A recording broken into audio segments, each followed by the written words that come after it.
What is up, everyone? Welcome back to another episode of the Babbles Nonsense podcast. I'm super excited to have a guest back on the podcast. I've been doing solo for a little bit, but we are going to get some interviews in the books, and why not start with Dr. Jessica from Cove Chiropractic. Love having her here. Number one, she's a female entrepreneur. She owns her own business, and she's a female chiropractic here in Huntsville. And I truly believe in chiropractic care, holistic medicine, functional medicine, all the things which we are going to dive into in the episode. We talk about everything from posture, Ponzi schemes, skepticism, all the things that people are interested in chiropractic. She covers, and that much more. So I hope you're super excited about this interview. Me and Olivia loved having her, and she's just a joy to be around.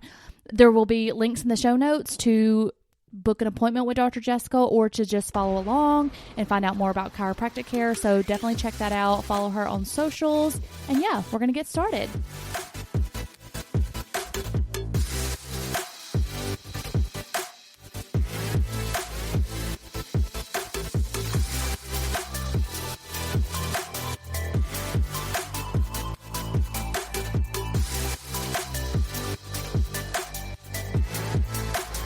Have Miss Olivia Sparks here interviewing with me today. Hello. And we are interviewing Dr. Jessica from Cove Chiropractic. Hello. That is correct, right? Yes, that is correct. My favorite back doctor. Yay. And so I'm super excited. We actually tried last year to interview you, but our schedules were just so chaotic, and it's fortunate because Olivia just started coming to you I've seen as her a patient for about 2 months now. And she was like, Jonna, we should really interview Dr. Jessica. I said, that's funny. I said, because I tried. She's so cool. A lot of last year. And she was like, well, let's do it. I said, okay, yeah, let's reach out. Let's do it. And then it just happened to work this time. Here we are, a year later. Hey, everything happens for a reason. Oh, girl, yes. It's so hard to get the time from a medical provider. Right. You guys just work all the time, Jonna and you, Jessica. So well, so do you, girl. It's so hard. I have a really great schedule. Guys. I'm kind of a brat, I'll be honest. It's great. So lucky. So I actually am super excited about this podcast because chiropractic care, it's actually becoming more mainstream now. Thank God. Slowly but surely, yeah. But still a little, maybe more so in the past, taboo-ish, like, sure. Is it a Ponzi scheme? Does it really work? You're actually going to break my back? Those kind of things. Sure. I hear it all the time. And not to mention, you are a female doing this in a male-dominated industry, and you own your own practice. So I was like, this is the perfect guest. Right. The perfect guest, because we interview female-owned businesses, and then you're also the actual business. And just for holistic wellness for your whole body. I feel like chiropractic work is sometimes so overlooked, but a lot of your pain problems in your body is due to your spine and your posture and things like that you don't learn about unless you speak one-on-one with a chiropractor. Absolutely. I mean, you don't know what you don't know. Right. I mean, we'll definitely dig into that, but there's a lot more to it than just back pain, right? And that's what I wanted to get into as well. But first, I know Olivia loves to do this. We love to get to know people. So tell us your background.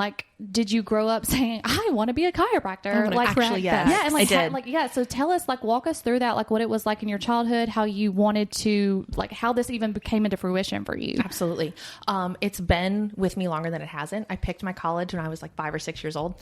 So forever. So I grew up in a very holistic house. So I am the baby of the family by 23 years. Oh, wow. So my mom raised my brother a lot different at 19 than she raised me at 43, right? She got into the holistic life a lot later. So she was adjusted her whole pregnancy. My first adjustment, I was a week old. Oh, cool. I see babies for a lot of things. I didn't even know you could do that. Exactly. It's so cute. That's why we're here, right? That's why we're here to talk about it. It is... My favorite quote is, it's easier to raise healthy kids than fix broken adults. It's very true. The same reason that you get your kiddos, a dentist. I use the dentist metaphor a lot because a lot of us go to the dentist just to get a cleaning. Right. A lot of people don't come to me unless they're miserable. Right. So I kind of model that mindset a little bit. But yeah, my first adjustment, I was a week old. And then growing up, we always just went. I mean, we went to the medical doctor too, but the chiropractor was always, if you fell off the swing or you hurt whatever, the chiropractor was our first stop. And I always went with my mom. So you know how, I do this with kids. If you see kids what do you want to be when you grow up? Right. An astronaut, the president, whatever. And I think I was 5 or 6 and I was like, I don't know. And she's like, well, you love being here with your mom. She would always, and I do this with kids too. We let them help, air quotes, help. Right. And she's like, you should just do this. And I said, okay. And no other that was it. Yeah, when I was in high school, I took so I worked for my local chiropractor in high school. Smart. And on that track. Right. I worked for her. And then I took every science anatomy course I could when I was in high school. Luckily my high school had a program, so I got my associate's degree done while I was in high school, paid for. What a smarty. Damn. It was great. And it just saved me so much time and money. Did you start college I did, and I don't know if I would recommend this now. I did the fastest track possible because I knew what I wanted to do. Right. I am. I knew what I wanted to do, and I was like, let's save time, let's save money, get and it out of the way. Start making money. Absolutely. All of my college prep teachers are like, "Oh, you're in high school. Like, you're really going to regret this." I'm like, "You need the college experience. Right. Like, I can drink beer when I'm a doctor." Right. Exactly. On an island somewhere. So I did the absolute bare minimum requirements to get into the doctorate program. I started when I was 19. And all of my friends were like 24, 25. They had done their 4-year degree first. And it was very humbling because I kind of breezed through high school, breezed through undergrad, never really tried very hard. And then I just thought that would carry into grad school. And come to find out very quickly, I was not the smartest person in the room. Like, I had to try. Trust me, the same with me. When I went into NP school, even RN school, like, I did great in high school, but then I got into nursing school and I was like, what the fuck is this shit? What have I picked for my career? What have I done? Yeah. Grad school kicked my tail. Yeah. But yeah, it was just always it for me. I had seen it work time and time again. I said I was the baby of the family by 23 years. Technically it's 20 years, but I lost my older sister to breast cancer when she was 34. And I mean, cancer sucks, right? Yeah. I mean, we can all collectively agree on that. But in her palliative phase, I saw chiropractic work really, really well for her.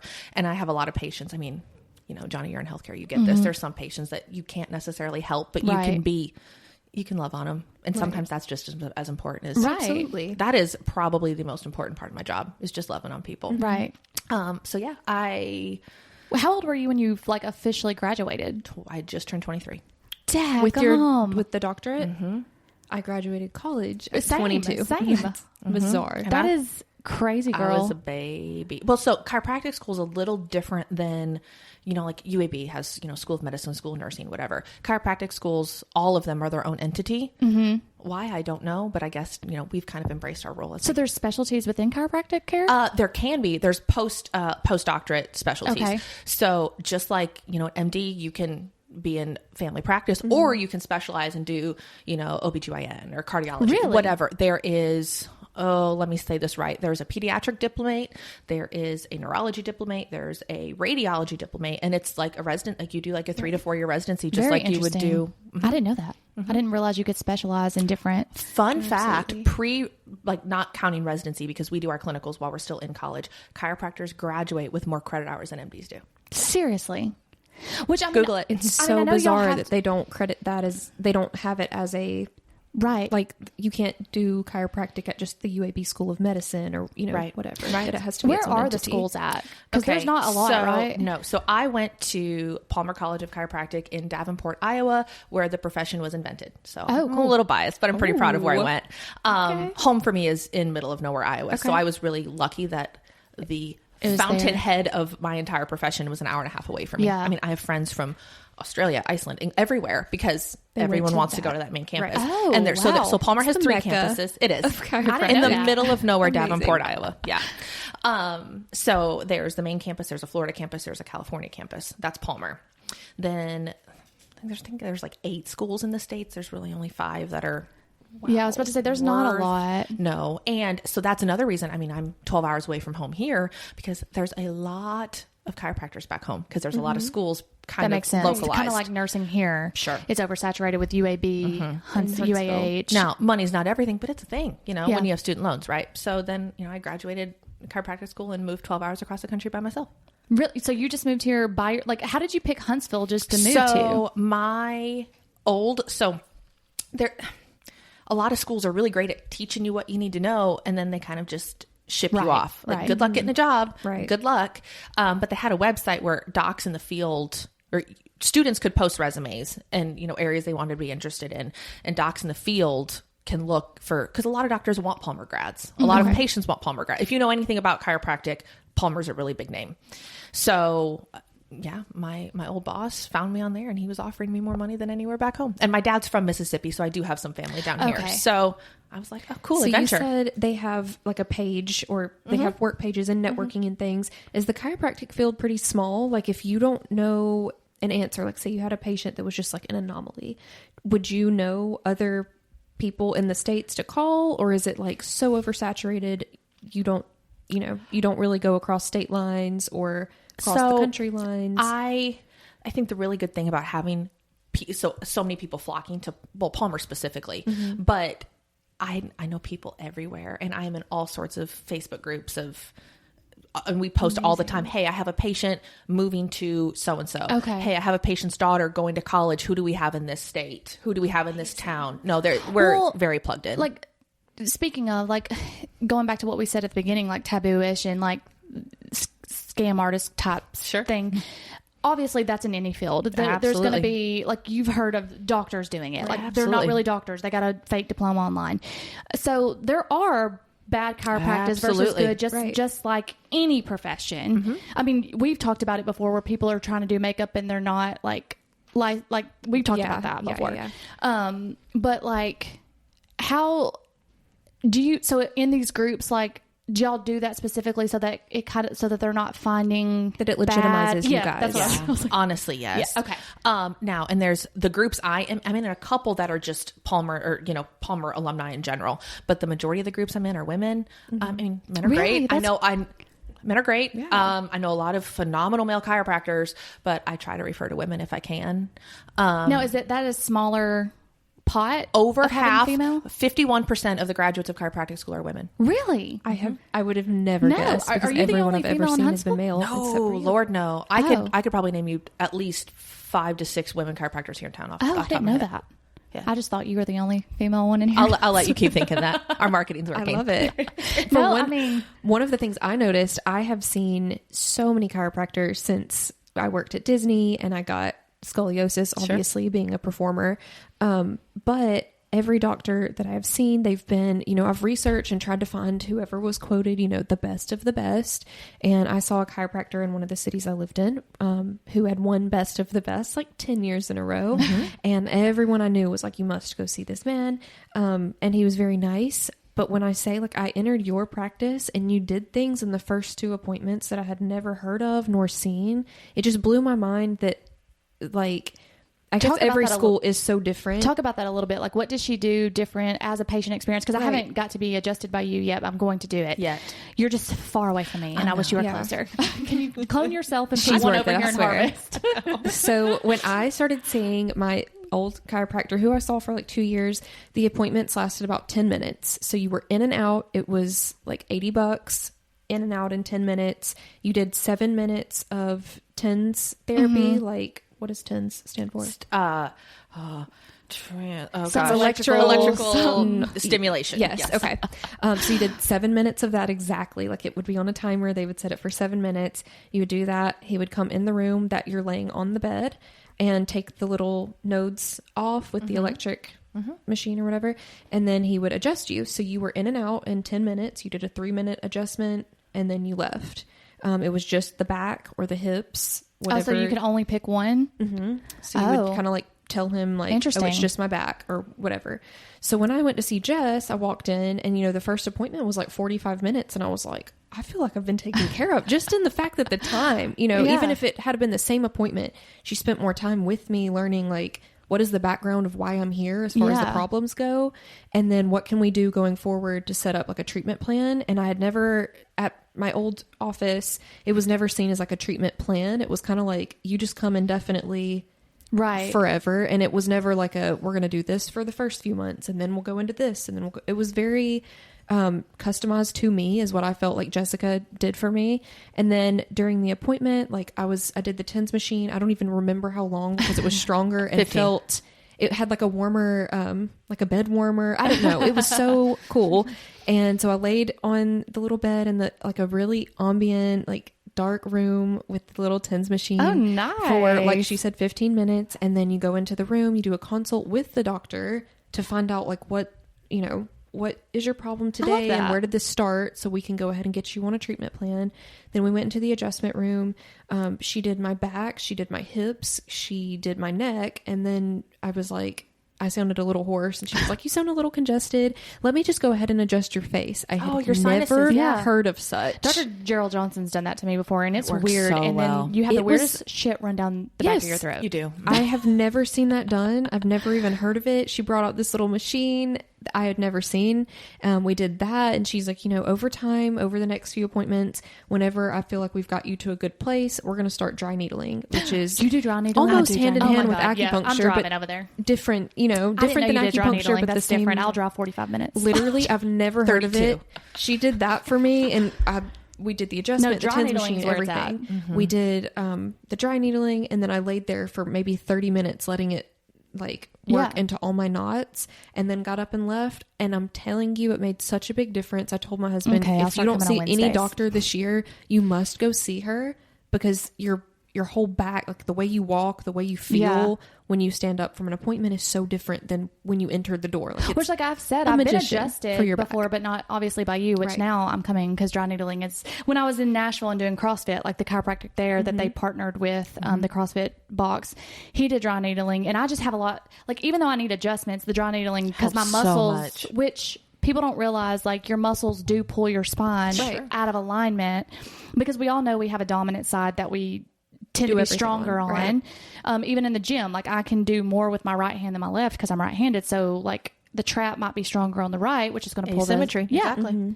So I love that. I love the patient experience. We have it here. Our own patient of Dr. Jessica. Yeah, absolutely. I mean, she was so thorough. There is so, we mentioned a minute ago, there's bad in every profession. And I think there's some that don't even realize it. Communication is the most important thing the most important thing any of us can ever do. Well, the way she just explained that, you definitely are taking the more holistic approach of it, and you're kind of taking that clinical going into a doctor's office out of it. I hate that. Right. You are functioning more like a functional provider. It feels more like you're going to a spa than a sterile doctor's office. That's what when you were describing it. I obviously have never been to your office, but to me, that's the kind of atmosphere I'm getting, is more of that functional approach that you would walk in, and where you would spend maybe 3 hours with a functional medicine doctor versus 10-15 minutes with their PCP. I mean, there are some patients that I've seen forever, once a week for 5-8 years now. No, I see them for a couple minutes and off they go. Yeah. And then there's some people that I spend 45, it's all over the board. But I think if you are comfortable going in somewhere and you're like, okay, I feel like my nervous system is not under attack here, the outcome is going to be so much better. Yeah. If I take the time to obnoxiously, I mean, you're a patient of mine, you know this, I will obnoxiously hold your hand through the process, because I get, especially women all the time, they come into me and they say, okay, well, I went to a chiropractor one time and it just, and I look at them and, nothing against men. We love men. But they're not the best communicators. We all know that. I think communication in general is lacking. Yeah. But I will always say, okay, is it what they did, or did they just not explain X, Y, Z? And they didn't explain anything. If you are not comfortable with what I'm doing, you don't know what I'm doing, why I'm doing it, how I'm doing it, I'm not doing my job. Well, and that's the same in my role. Like, as a provider, Absolutely. like when I've had the same thing, walk into a room after a physician, usually a male physician. Always. And then they'll look at me going, what did they just say? Right. Yeah. And I'm like, okay, well, let me, and they'll be like, well, they meant this, and then they're like, oh, okay. I mean, in its Latin form, the word doctor literally means teacher, not healer. Right. Wow. And I take that really seriously. I have to educate you. I probably said these words to you. I want to know everything about you. I want to know if your earlobe hurts. I may say I don't care, but I want to know. I want to know if you just got into a huge fight that morning with your husband. I want to know everything. Yeah. Because it is so, obviously the biggest things I see are back pain, headaches, neck pain, right? People generally, I think slowly but surely, we are tiptoeing in a more holistic space, especially it's slowly getting there. Especially here. We have a lot of smart people in Huntsville. The more educated you are, the more you're going to be actively taking care of yourself. Right. So it baffles me that chiropractic, functional medicine, acupuncture, etc., we are termed alternative. Now, I will happily embrace that title, but in the grand scheme of time, modern medicine being surgery, antibiotics, medication, those kinds of things, which there's absolutely time and place for. Please, if you break a bone, if you have a heart attack, don't come to me. Right. Go let modern medicine do its thing. Go to the yes, please do. But there's just such a time and place for prevention that we don't put that effort into. No, for real. I do agree with that. So speaking of like chiropractic care, and going back to the school question, because I had a question, just my own interest because of anatomy and physiology. Like obviously that's all you do is the skeletal system and the musculoskeletal system basically all day, every day. Do you have to do like, I know in school for me, I had like AMP 1 and 2, which is anatomy and physiology for people listening. I don't know what doctors go through. Clearly I'm not a doctor. Is your training more intensive around that versus a normal like physician? Because like obviously they're dealing with disease processes. Do you go through the same schooling? I don't know the answer to that. Okay. We have a lot on diagnosis. We have a lot, to be honest, we spend a lot of time on, and this is no way meant to be a bashing modern medicine at all. But you know, they're so quick in and out. I think such a connection happens when you touch someone. Right. You go to your primary care, the nurse is going to take your blood pressure. They don't touch you. There's such a relationship and such a trust when you touch someone. So I feel like a lot of times patients are going to tell me things, or they're going to go to their PCP and then come to me and say, what did they mean? What do I do? Okay. Now I, by law, can't make that choice for them by any means, but I can put it in English for them. Absolutely. School was really great about the first half of school is learning the words that are 10 miles long, right? Yeah. Then the second half of school, when we got into our clinicals, was taking those big fancy words and putting them into a way that a patient would understand. They would say, if you're talking above your patient's head, if your patient doesn't understand what you're doing, you're not doing your job. Well, like, do y'all learn about like, let's say pneumonia and y'all learn all of it, that? all of it. Interesting. We have, radiology alone, I think we had 8 classes, MRI, CTs, you name it. We had a year and a half in cadaver lab. Very, very intensive anatomy. So essentially y'all are the same then. You just know how to adjust someone. Wait, no. You're a doctor of chiropractic and they're a doctor of whatever their specialty is. They spend a lot of time on, the toxicology and stuff when it comes to prescribing. Okay. We don't do that. And honestly, I'm kind of glad I don't. I'm glad I don't get to mess with that. It's very big liability. And a lot of, yes. A lot of ours is hands-on stuff. And we got hands-on right away. We'd be, just in That's cool. partners with other students, and professors would come around and they'd say, point to a shoulder. Can you feel this? I'll be honest. When we first started, we couldn't feel a damn thing. And we didn't tell the professor that. We would just look at each other and be like, oh God, how are we going to do this? And then, I guess literally tens of thousands of adjustments later.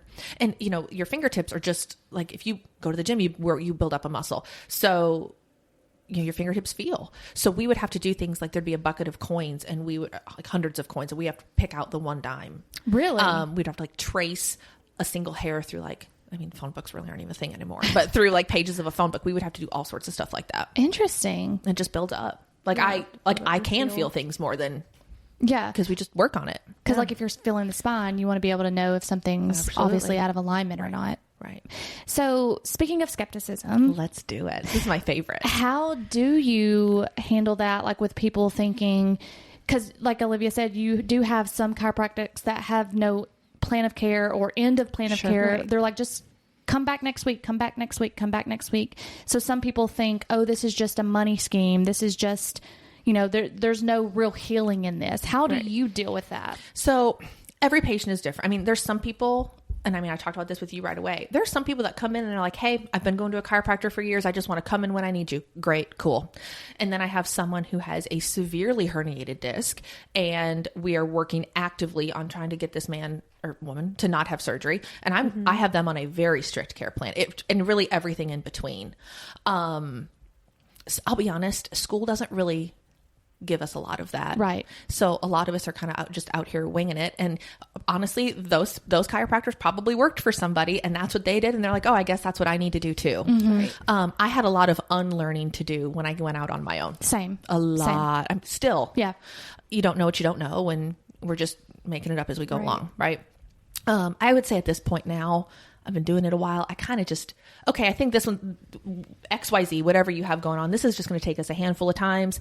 After that, if you want to maintain it, you get your teeth cleaned more than, more than you just have cavity, great. That's up to you. But I'm not going to, and money is a thing. There's always so many, time is a thing, taking off work to come to me 2 to 3 times a week. There's some places in town that will start every patient on 3 times a week for 4 weeks, 2 times a week for 6 weeks. Now, back to my herniated disc example. Wow. I have had that. I mean, I've seen people upwards of, 3 times a week for 6 months, but that's not my norm. Yeah. And that's not every patient, and not everybody needs, no 2 people walk in my door have the same issue. Even if you both walk in with back pain, it's not the same thing, and you're not the same person. So why would I treat anyone the same way? Well, and that sounds like going just back to like talking to your patient and assessing them and seeing actually what they need. So going back to that holistic functional medicine approach. Yes. I mean, so really the skepticism, like you just have to go to you to see. Honestly. And back to my communication, it is, I'm not for everyone. And I know that, and I'm okay with that. But I have people all the time that say, oh, well, my aunt, my cousin's brother's dog, whatever, doesn't believe in chiropractors. Well, okay. I'm not Santa Claus. I'm very real. You don't have to believe in me. Yeah. But honestly, we have this whole favorite patients are the ones that it's somebody's husband doesn't believe in me at all, and he hurt himself, and he comes limping in, and now now he comes to me once a week forever because he wants to. Because you hear things, and you do, and like we've said, there's bad people in every profession. Sure. And like, so the biggest one that I know of, because working in the ER and things like that, you hear about vertebral artery dissections. Please right. Explain in kindergarten terms. A vertebral artery dissection, you have going down your like neck next to your carotids. Am I okay?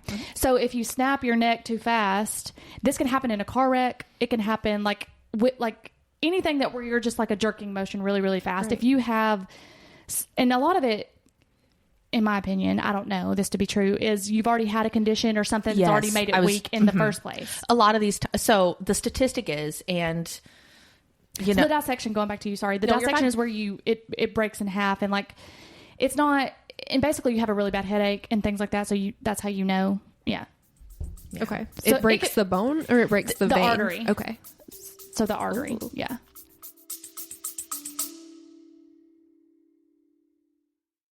Did you know that you can change what you taste by what you hear? How can you use sound to make a deeper connection with your clients? Can we be healed with sound? Sound influences people in their buying decisions and their daily lives. In the podcast Audio Branding, I explore all of this, both with my own observations as a voice actor of over 15 years and by interviewing knowledgeable professionals in the field of advertising, marketing, music, and science. To have a listen for yourself, visit audiobrandingpodcast.com. So in a lot of cases, that's what we get the most. Oh gosh, chiropractors cause strokes. Everyone's always like, don't let them adjust your neck. Don't let them adjust your neck. Right. Yeah. Can it happen? Yeah, it can. The statistic is, you're more likely to get bitten by a shark and struck by lightning in the same year than you are for that to happen. But obviously, just like if you're going to leave a Google review, you don't leave it if it's great. You leave it if you're miserable. Yeah. Right. That's how that works. But in most cases, from what I've read, I don't have firsthand experience. Let me knock on something. Thank God. Because even the most brilliant of chiropractors, it could happen. Right.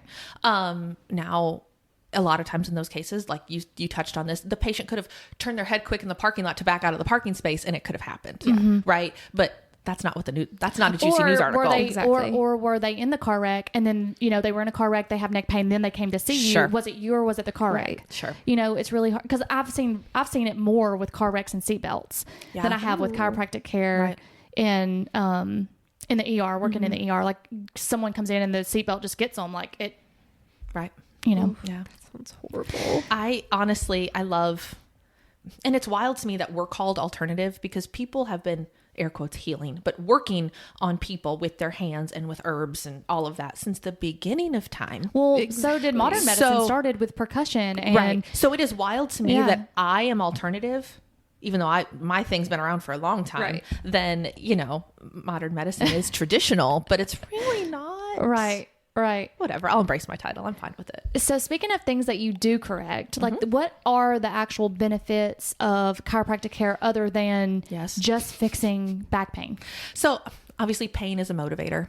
Healthy, and back a million years ago, let me rewind. So there was a huge AMA propaganda campaign back in the 1960s, and chiropractors were jailed for practicing because truly, at the bare bones of it, we fix things relatively simple that modern medicine and big pharma make a lot of money do. Like, that makes sense. if I fix your mid back, you aren't going to need your Mobic and your surgery and your injections and your things, right? We're tiptoeing away from that, and I have some really great relationships with some doctors in town. I mean, even some neurosurgeons that are like, hey, you don't need surgery.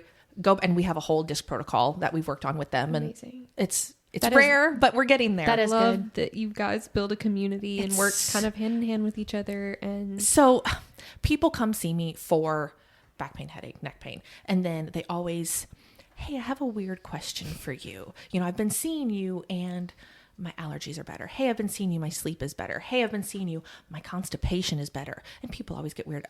There's nothing TMI for me. Right. If there's something that you say that I think is crazy, I'll be like, good, 5 points for you. I'm a mom and I touch people for a living. Good luck. Yeah. Right.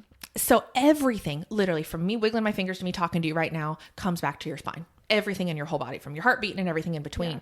So one of my favorite cases is an infertility case. So she is low 30s. I don't know exacts. Not a huge talker. I mean, Olivia, you and I, we kind of were besties from the jump. Like, you and I talked right away. I made an appointment with her at her makeup appointment at my dining room table. Like, can you adjust me next week?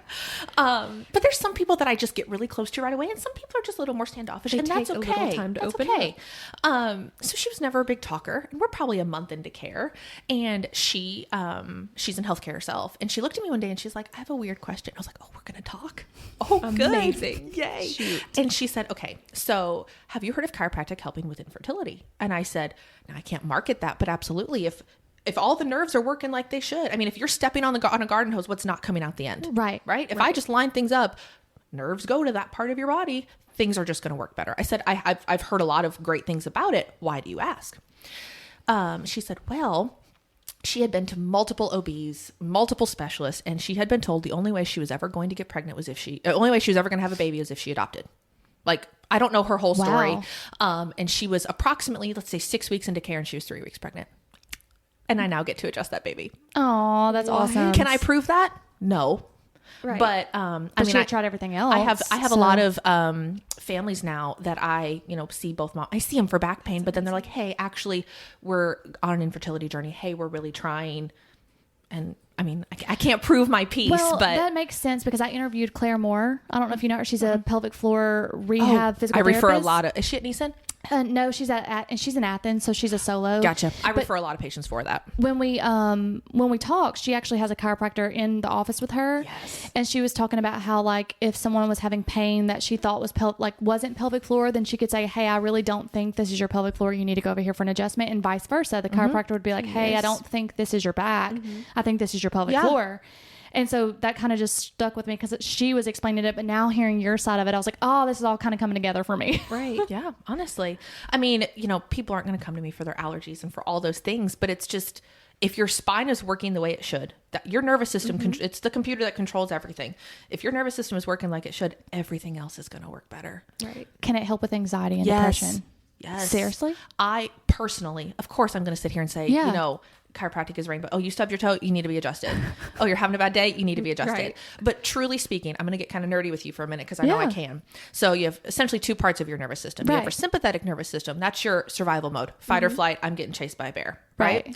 Now, our bodies have not evolved past the point of I'm literally getting chased by a bear or I'm in the gym lifting 300 pounds. Right. Or I got stuck at a red light. I'm running late. It's all the same to your body. He's not texting me back, whatever. It's all your body. Stress chemicals are stress chemicals. So we live in that constant state and it's almost become like, oh, it's just stress. Oh, it's just stress. But that's a real thing. So the main part of anatomically speaking, the main part of that sympathetic nervous system lives between your shoulder blades. That's why I had pain there. Who does not have pain there's pain and tension between your shoulder all the blades? Time. Whether even if you don't have a desk job, we're all on our phones all the time looking down, right? So my goal there is to let your body know it's not under attack. We calm it down. Like if I'm stepping on your big toe, you can take every medication under the sun so it doesn't feel like I'm stepping on your big toe. But the only thing that's going to fix it is me not stepping on your toe. right? So a lot of times people will say, I was so tired after I saw you. And I'm like, great. That means your parasympathetic, your other nervous system kicked, because you can't be in survival mode and healing mode at the same time. That doesn't work. Right. So in a perfect world, actually, when Palmer was first founded, they had this huge, and some of it's still there, beautiful garden. And they would make patients just like be and just go sit and just exist after your adjustment. Because if you return right back to work life, whatever. And that's pretty, I mean, people come and see me on their lunch break. They run in, people will be on a conference call while, and I know that. Right. But, back to Olivia's statement of how long the appointment was, I think there's really something to be said to just be forced to slow down. Yes. Because that's funny that you say that, because like when I was going to my chiropractor, I was like, I don't have time. Like, cause he would always be like, I really want you to do therapy today because I don't want to adjust you like cold. Sure. That's what he would say. And I would be like, I don't have time for this. Like, I need you to adjust me and me to go on my way. And he was like, I'm not adjusting you until you go sit down and do therapy. Right. And I was just like, fine, I'll go do it. And of course I'll leave feeling better that I did it. But like, I'm always telling myself, I'm too busy for this. I don't have time for this. Like, I really just need to be in and out. But I think you're right. It does serve us to like actually sit down in that dark room. And how are you supposed to calm your whole nervous system in 10 minutes in and out? Yeah. You can't. Like, my neck has still not snapped back up into normal position from looking at my phone in the car waiting on my appointment to begin. So how, 10 minutes, I don't know. It just didn't. And people ask all the time, well, why doesn't it stay? Well, muscle memory is a big thing, number one. But I can make all the corrections and we can do the best job we possibly can, but I'm 1% of your whole life. You're going to go back to your stressful job, looking at your cell phone, raising your kids, running here, running there, right? And so school, I'm going back to school, but we were talking about that. So a big thing that we talked about, and it was just the theme all through school, was the three-legged stool: thoughts, traumas, and toxins. So thoughts, I mean, half the thoughts we think aren't even actually accurate, right? Sidebar, but there's a book called Unfuck Yourself, and it is about the thoughts you think and how it trains your whole life. It's incredible.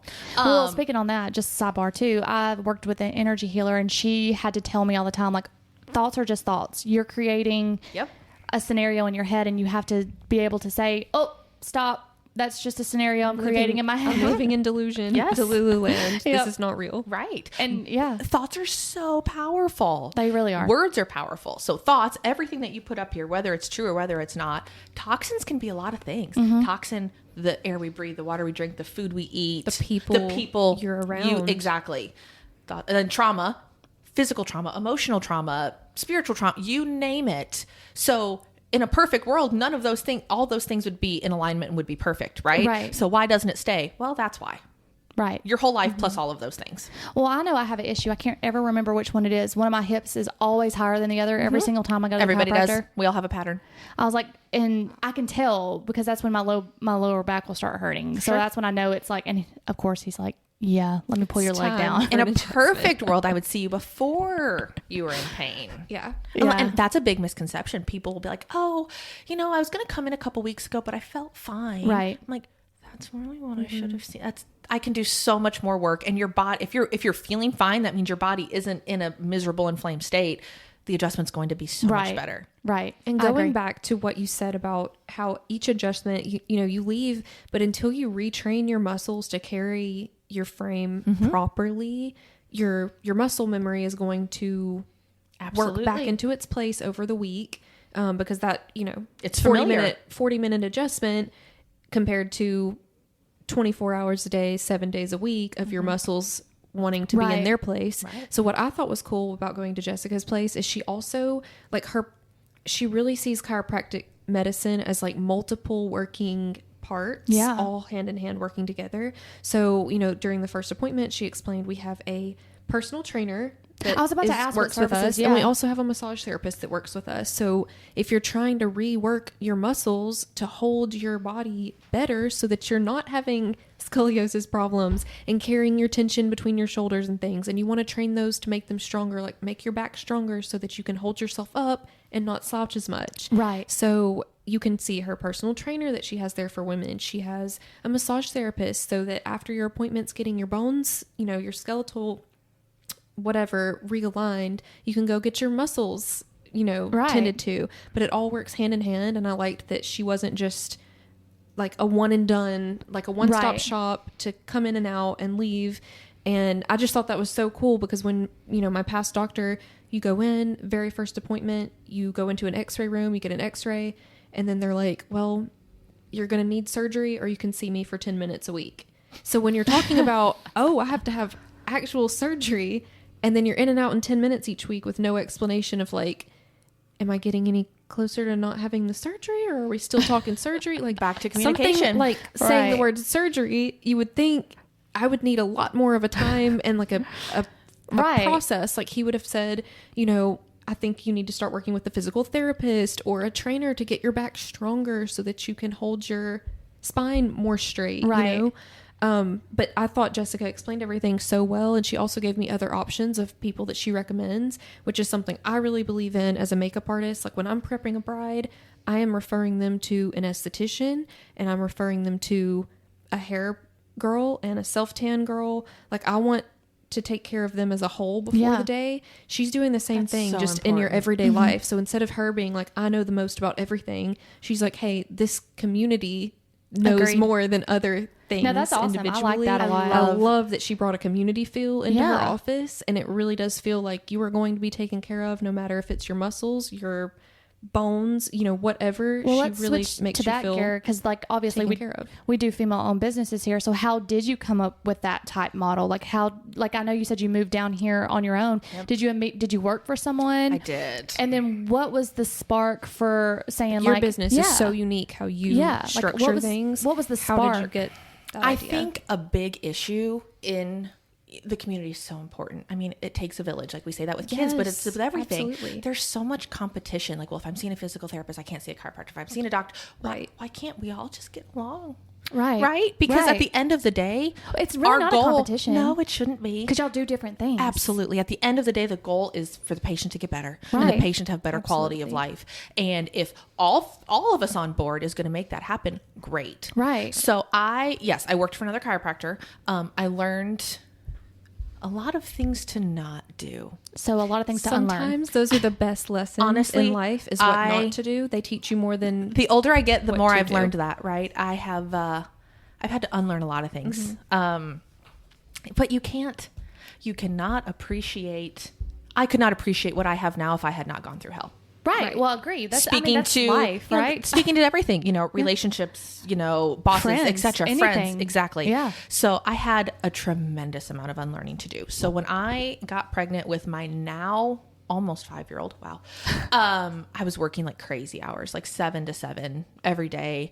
You know, that I told my boss I was pregnant, and his first words were, "Oh, this is going to cost me a lot of money." So that'll paint you a little bit of a picture Really? in light of me being professional. That'll Right. paint you a Yeah. picture. Yeah. So I was like, I can't do this with a baby, right? Now, do I recommend opening a business with a 2-month-old? Nope, sure don't. And I was young. It's I so was funny. Almost 25. everyone I've interviewed on here was opening a business when they had they were just delivered or had a 2-month-old. They are the most motivation because you're no longer living for yourself anymore. Right. You can go through hell something yourself. about having kids must light a fire It does. under people's tail. So everybody's like, nope, not doing this no more. Truly, yes. So, you know, I knew this was always the dream, but I drug my feet. Until finally I was like, I cannot live this life with a little one. I can't do that. So, I was very young, and I had only worked for someone, so I didn't really have business experience, right? I just, And in healthcare, they don't teach you business. heck no. Palmer had like some seminars, but they were at night, and it was Right. like from 6 to 9. And I'm not doing that. Right. I'm not doing that. Yeah, I have no idea how to own a business. I've been winging it so far, and here we are. Haven't we all? Haven't we all? How many years have you been in business? We hit 5 years in September. Awesome. Amazing. That's awesome. And we're having a massive birthday celebration, so I'll y'all be both there, be girl. invited. Oh yeah, definitely. We were going to do our golden birthday on the 3rd, and you know, on the 3rd of September a couple years ago, and life got busy, so we're doing it this year. But no, 5 banks told me no. I was 25 years old, and they were like, no, no. You're like, what? My degree can't get me a loan. Like, what is this? Right. Which is Everybody funny. graduates college like with such high hopes, and Which you is just think the funny. world is at your the world is your oyster, and It's then not. you go out in the workforce, and Because they're like, family "Bleh." physicians can get a loan off their degree. Wow, I did not know that. Now, there was this one program that they think they wanted me to like put my house up for collateral. And there may be other stuff that I don't know with that, but like I've heard about like, because they know that they're going to make the income. Right. Yeah. So luckily I met, and he's now one of my nearest and dearest friends. I had found my spot. I was 9 months pregnant on bed rest, had already signed the lease on my now office, because I was like, this is happening come hell or high water. No was not an option. No does not exist in my vocabulary. So a friend of a friend of a friend referred me to this guy and was like, he was my commercial realtor. And he's like, hey, tell him that I sent you. And I called him up and told him my story. Now this is bank number 6. I don't have high hopes, right? And he said, hell yeah, let's do it. And him and his wife now are some of my dearest friends. He told me recently, and this was, my ego was stroked so hard. He was like, you're one of the best business decisions I've ever made. Aww. It just takes one person to believe in you. It does. Right. But I mean, how many businesses don't exist because people were told no and they were just like, screw it. Well, I'll tell you, just like when I think I probably told this to Olivia when I first interviewed her on the podcast, like I admire people who have the guts to just go out there and put themselves out there. It's terrifying. It is terrifying. Like I think about it all the time. There's so much that I'm passionate about. Like I am passionate about functional medicine and thyroid health and stuff like that. Is there a need for that in this community? Absolutely. I'm not doing that. I'm not doing that. Like, because it's scary to put yourself out there for it to potentially fail. But I know we have to have people in this world like y'all too, that do put themselves forward and do that. Otherwise we wouldn't have businesses. Sure. Absolutely. But there's people like it's me. nerve-wracking to be a young female and want someone to believe in you, whether it's for financial or for a business plan that you're really wanting to start, and for somebody to look at you and be like, you know what, I believe in you. Yep. Like I'll work alongside you and be your partner. That means so much as a young business person. Yeah. I truly would not exist without one person saying, hell yeah, let's do it. But when I quit my old job to open my now practice, my old boss looked at me and said, do you have your husband's permission? Oh, no, ex-husband now. But it's always a, yep. Are you sure you think you can do this? Sure, like, I'll see you in a few years when you come back. And you're like, excuse me. Yep. That's well, sorry for that, but congrats to you, because you're obviously doing well. So when you decided to go out on your own, did you already in your head go, I know I want it to look like this, where I have the massage therapist, the physical. So you already had that business plan. You weren't like, I just want to get out of here and start a business and we'll figure it out later. Some of it was that for sure. But a lot of it was seeing what had worked in the past. Yeah. The more people I have on board to take care of you, and it just feels good. The better the results, but it just feels good to be taken care of. I would say the majority of my practice is women and moms. And I don't know where we took on this martyr mindset, because we don't get a trophy for it. Right. We don't. But we think that we have to take care of it all. And that's what's weird in the medical community, I've noticed, especially in nursing. And I've said this multiple times on the podcast. Nursing in itself, like, you have to help each other. Sure. There's no way to do nursing care without helping each other because of the way healthcare is going. Right. Why is it that profession who needs help the most literally eat their young?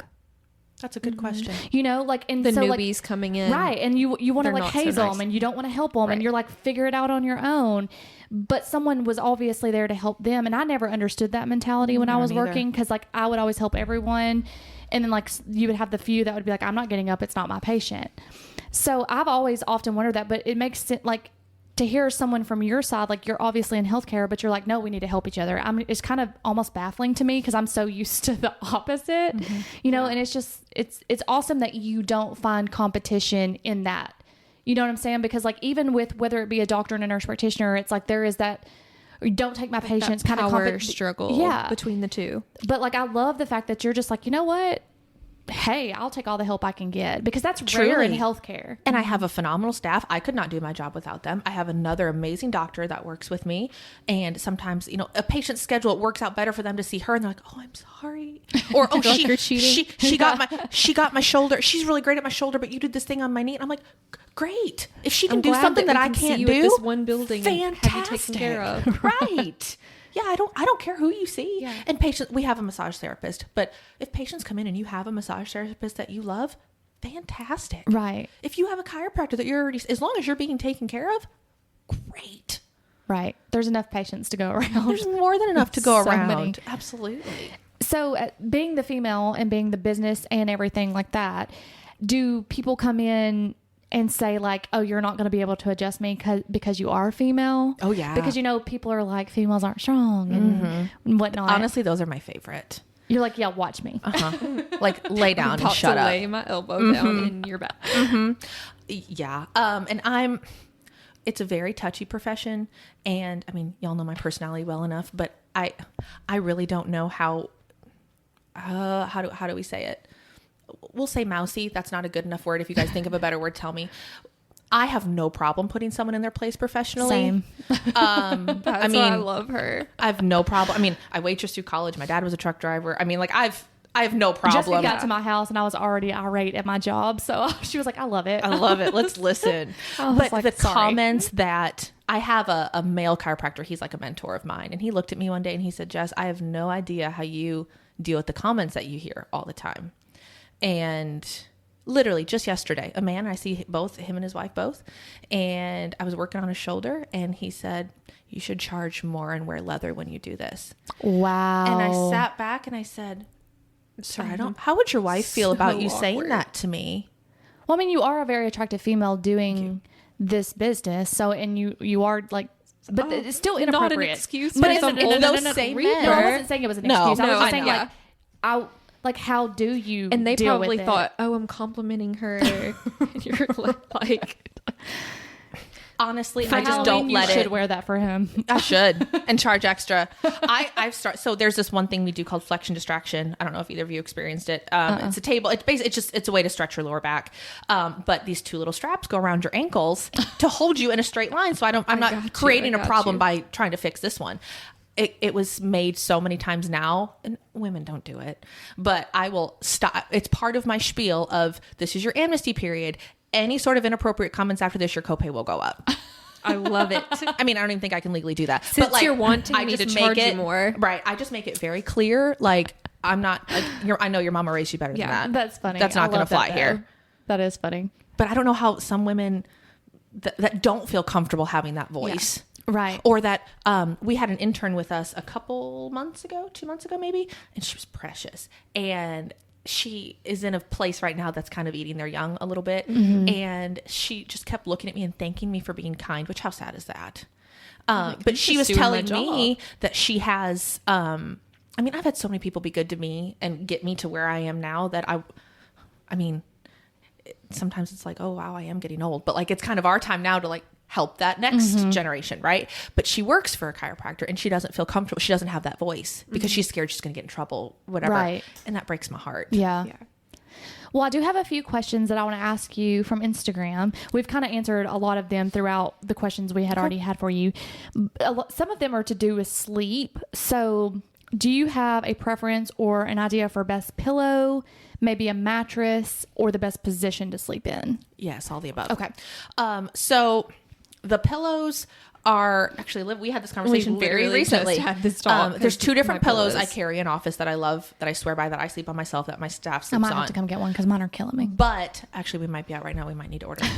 But at the end of the day, everything is personal preference. Mm-hmm. So what works for you might not work for me, and what might work for me might not work for you.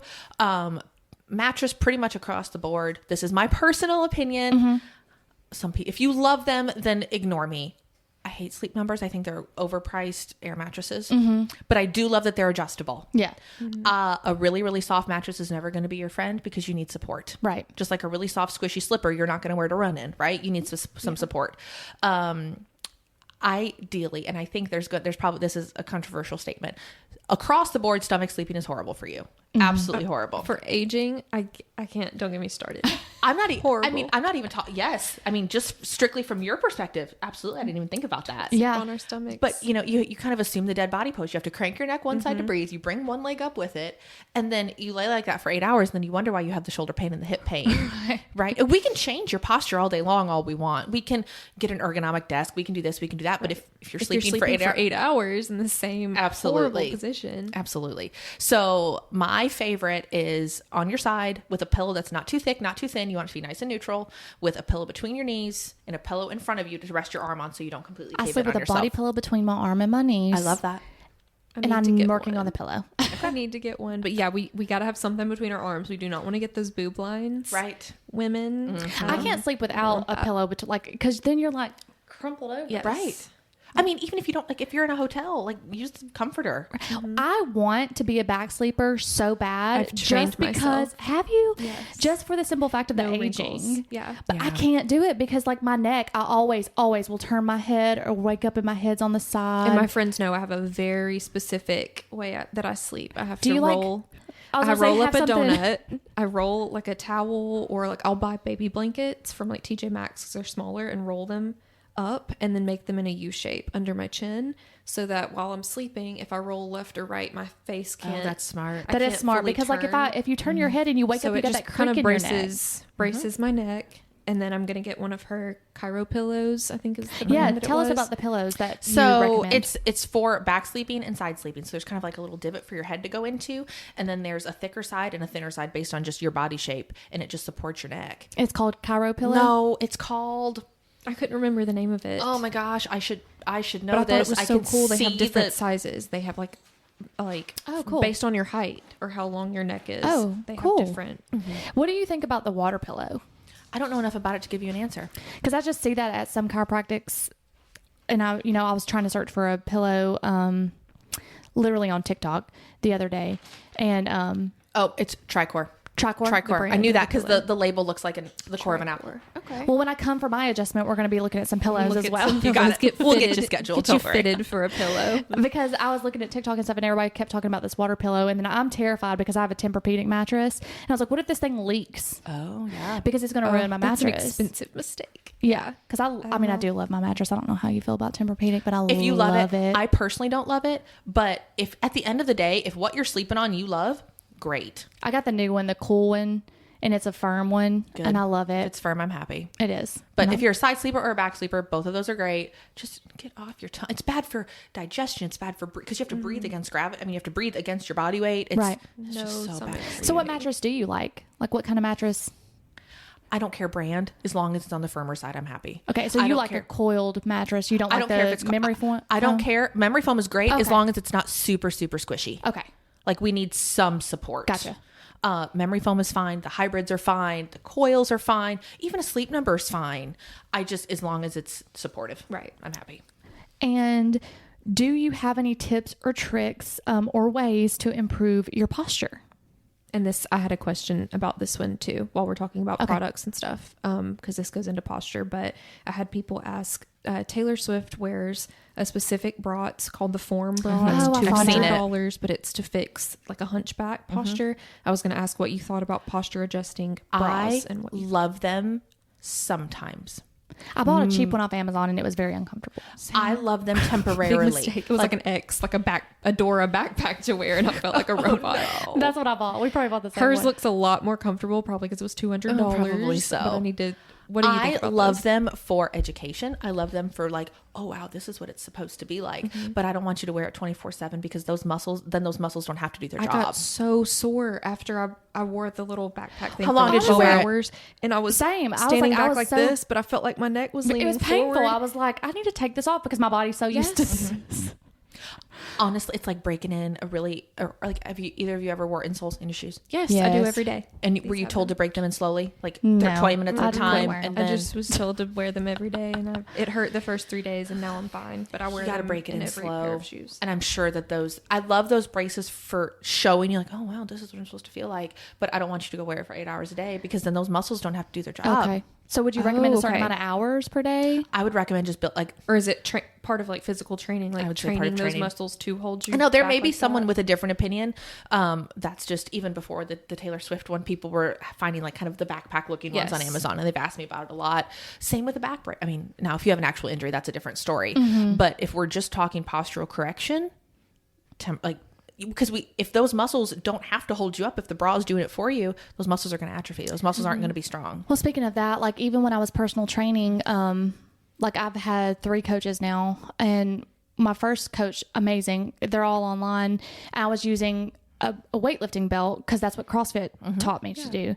And she was like, why are we doing that? And I was like, well, so I don't hurt myself. She was like, no. She was like, your body's not going to know how to do it correctly if you keep wearing that. She's very big on form and things like that. Right. She was like, drop the weight.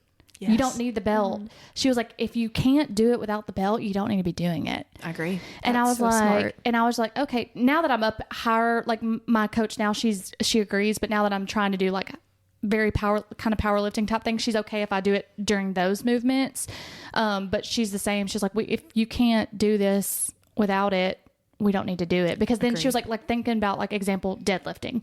If you're using a belt to help pull that up, she was like, you don't know what you're right. supposed to be doing because It's keeping you straight. So when you take it off, that's when you hurt yourself. Right. Mm-hmm. So that kind of reminded me of that. But do you have any tips and tricks other than the bra for posture that you can do at home? Just sit up. Okay. Stop sitting like a cashew when you're scrolling. I'm literally a shrimp. I work in shrimp position. Mm-hmm. I've mentioned you know what that we need to invent? Times. It's probably invented. We need like little arms for our cell phones to be here. Like, and it hold it up for us so we can just do this. There's a neck thing on Amazon. It's so ugly, but it looks like a collar. So you button it on your neck, and it has like a little leash for your phone. Is this what we've come to? It looks like we're getting some type of sex We toy, are. Like, look at these lines on my neck. I know. So, I mean, that you asked about anxiety earlier. Yeah. So our ear is supposed to be directly over our shoulder. Really? Uh-huh. Oh my God. I mean, I'm a chiropractor and mine's not. Goodness gracious. I feel like I would have to lean. And for every inch, no, this is a rough statistic, but for every inch that your head translates forward is an extra 25-ish pounds of pressure on your spine. So just compile that on top and do the math. How much does an average head weigh? I don't know. I've heard it's like 20 pounds. I don't know if that's true. But she was like, what? Go lay your head on a scale. I have been like, I've trained my body how to like, the teens are calling it something these days. It's called like mewing or something. But you like suck suck the roof of your mouth with your tongue and stick your chin out. So I walk around like that. I think that's why my back is so janky. It's going to cause you jaw problems. Because I'm always... you can't do that without clenching your jaw. I hate looking like, especially when photographers are photographing me doing my job on wedding days. You never know who's in the room with a camera. So I'm always going to be tagged and stuff. And I learned like, if I just be myself, I look horrible when I'm tagged and stuff. So I have to go into robot mode and like stick my neck out and look crazy when these photographers are walking around me. But then after an hour, I'm like, my tongue hurts, my neck hurts, everything hurts. I mean, we all know this, but we're all guilty. It's so sad that that's the first thing that I'm the same, you know, when they're taking pictures in the office. Let's make your body go through pain so that you look patients are so sweet. They'll like take pictures in the office and, you know, tag us in it, whatever. We love that. But my double chin's in it. Why do we do that? Why do we beat ourselves up? Right? We are doing our freaking job. Right. Why should we care about a little my job? You can't take photos, so there's that. Okay, shut up. I need a job with some HIPAA coverage. So back to posture. Number one, make an appointment with a chiropractor. I mean, obviously, I'm biased, but sit up straight. I've got like a lumbar pillow now at home that I can like move up and down based on how my back's feeling. I don't know. After my appointment with Jessica, and she really took the time to explain everything, I was much more like aware of how I'm sitting. And she also, I'm doing it right now. So am I. As soon as I leave the appointment, or as soon as she sits me up on the table to like talk to you before you leave, I would cross my legs and like answer her questions and things. And she'd be like, no, absolutely not. So it made me start thinking about when I ride in the car, am I crossing my legs? Because that's causing your spine to go right back in that position that you're used to. Right. So I'm trying to be more mindful just because of how she explains things. I'm being more mindful of how I sit, trying to keep both feet on the floor or crossing at the ankle instead of the knees so that my spine's not being mindful is so... But she's the one that made me start being aware of that. Makes me happy. And so that's a small win. People come in and like, okay, well, what hurts? Well, I'm not really sure. I just have pain. Well, how long has it been there? I'm not really sure. We are so detached from the rest of our body that, I mean, I also am a huge promoter of therapy. Like, go get one of the most important quotes that chiropractic school ever gave me, and I will never forget it. It was day one of first day of grad school. We were at 7:30 in the morning. There's a group of like 150 of us in, this assembly hall, and the dean of the school comes out, and, he's welcoming us and, all that pomp and circumstance. And he says, of all the things that we teach you, the most important adjustment you'll ever give a patient is the 6 inches between their ears. And I will never forget that. And that's back to everything, having an emotional environment and just slowing down, all the things, because if this is a mess, adjust your mind and everything else will fall. Truly. And just be mindful. Like, okay, well, I've been sitting like a shrimp or a cashew, whatever food you feel like talking about, for how long have I been sitting there? 10 minutes, 2 hours? Who knows? Being mindful is probably the most important postural correction you could ever make. Okay, that's good. I like that. Now, this is something, bringing up devices. I don't know if you've heard of this trend or you know about this trend, mouth taping at night. I've been doing it. I want to do it so bad. I need to buy some. I have some you can take. I have the Skinny Confidential ones. I didn't order it. KT tape works just as well. It's all about the shipping for me. It was like, well, let me show you these and you'll think how cute they are. $10 shipping, and I was like, ugh. But yeah, that was that thing. But do you think that helps in any way? From what I've read on it, absolutely. Yeah, I mean, the research supports it. Right. But I just didn't know if you had an opinion. I don't have a big opinion on that, but like, just same like you said, for the research I've read, it sounds great. And I mean, the statistics of like spiders we eat in our sleep, so that kind of helps that too. What? Oh yeah, that's a big thing. If you get into that rabbit hole, I won't. I was like, never come out. Never don't even heard that. Yeah, it's a thing. Okay, yeah, I'm scared of spiders. But yes, I've heard great things about, because sleep posture. We think about posture at our desk. We think about posture during work. We think about posture when we're driving. But we kind of forget sleep. And your brain cuts off in your sleep, so you can't wake up and like adjust yourself. Right. If you're uncomfortable sitting here, I'm going to move around until I'm comfortable. I'm not going to do that when I'm asleep. Some people do, I guess. Well, I guess. Or they'll it's not going to be great quality sleep. But well, that was one of the things that they were trying to say about that water pillow, is that you'll stay in the same position longer, because they said it was very heavy. You couldn't move the pillow. Oh.